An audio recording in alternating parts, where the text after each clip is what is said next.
যে যার জন্য রোজাটাই ফরজ করতে হলো, রোজার মাধ্যমে তাকওয়া অর্জন করা যায়, সেই কথা আল্লাহ বললেন। এটা সম্মান, তবুও সম্মান বলতে যাতে, মানে শিওর বলে নাই, অর্থাৎ রোজা কিভাবে পালন করবে সেই ব্যক্তির উপর নির্ভর করতেছে।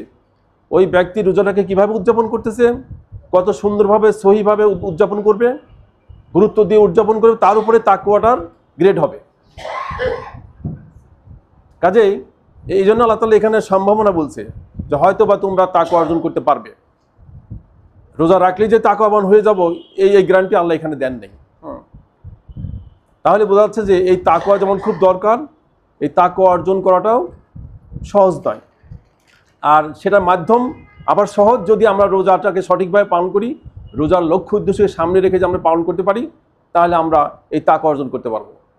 আর তাকওয়া এমন একটা জিনিস যেখানে বলছে যে আল্লাহ তাআলা কুরআনের আয়াতে বলছেন ওয়াত্তাকুল্লাহ লাআল্লাকুম তুফলিহুন, তোমরা তাকওয়া অর্জন করো তাহলে তোমরা সফল কাম হবে।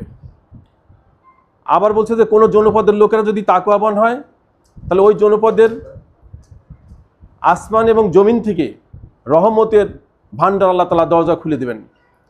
এই যে অর্থাৎ তাকওয়া হলে ব্যক্তিগতভাবে সফল হওয়া যাবে, আবার কোনো জনপদের মানুষ যদি তাকওয়া অর্জন করতে পারে, আল্লাহর ভয় অর্জন করতে পারে, তাহলে সেই জনপদেও আল্লাহর রহমত বর্ষিত হবে।